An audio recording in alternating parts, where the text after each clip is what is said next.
Hello, I'm Sebastian. Welcome to 9 Trees podcast. Today, I will summarize and review the book.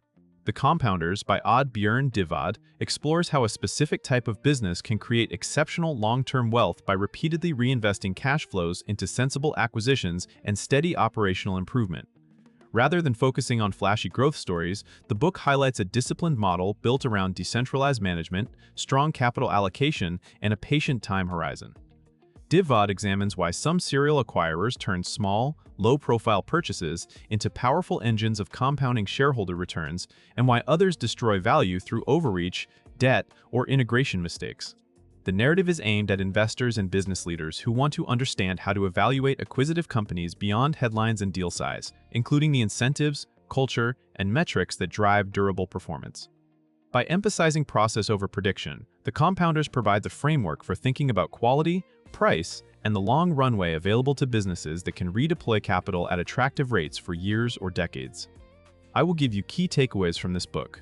Firstly, the compounding acquisition engine. At the heart of the book is the idea that long-term returns can be driven by a repeatable acquisition engine rather than a single transformative deal.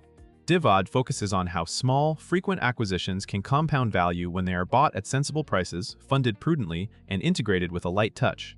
The argument is that the math of compounding becomes powerful when a company can consistently redeploy incremental cash at good rates, especially in fragmented markets where many quality businesses remain privately owned. This approach often looks slow or unexciting quarter to quarter, yet it can be formidable over a decade because each acquired cash flow stream becomes fuel for the next purchase flow stream becomes fuel for the next purchase. The book also clarifies why deal discipline matters more than deal volume. The best compounders tend to have clear acquisition criteria, a deep pipeline, and the ability to walk away. They also build organizational routines for sourcing, diligence, and post-close governance, turning acquisitions into an operational capability rather than an occasional event.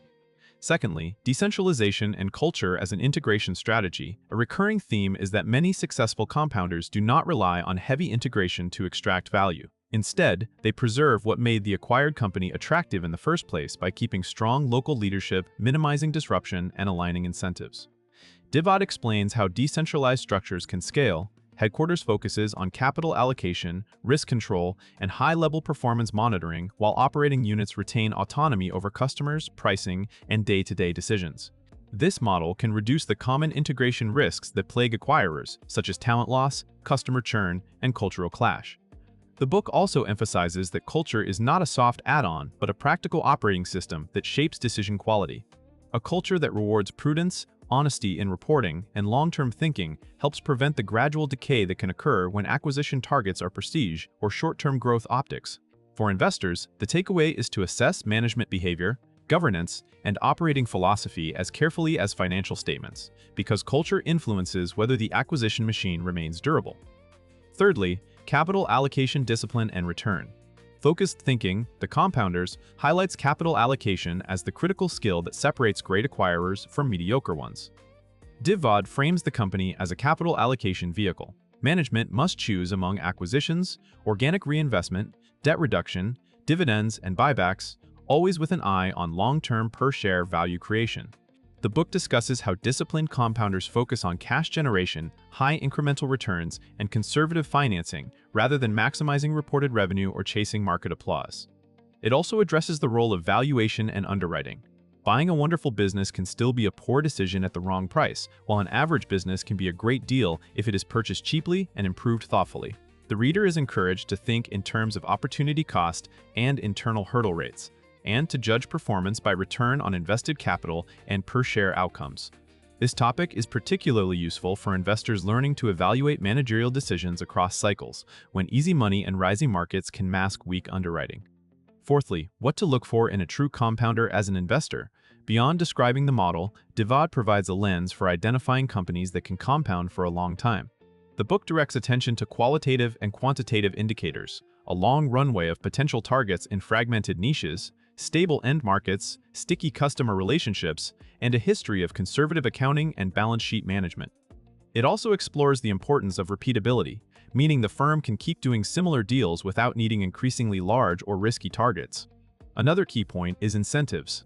Investors should examine how executives are rewarded, whether compensation encourages per-share value creation, and whether insider ownership aligns management with long-term shareholders. The book also suggests watching how a company behaves in adversity. The ability to pause acquisitions when valuations are frothy, protect cash flow during downturns, and resume buying when opportunities are attractive is a strong signal of discipline.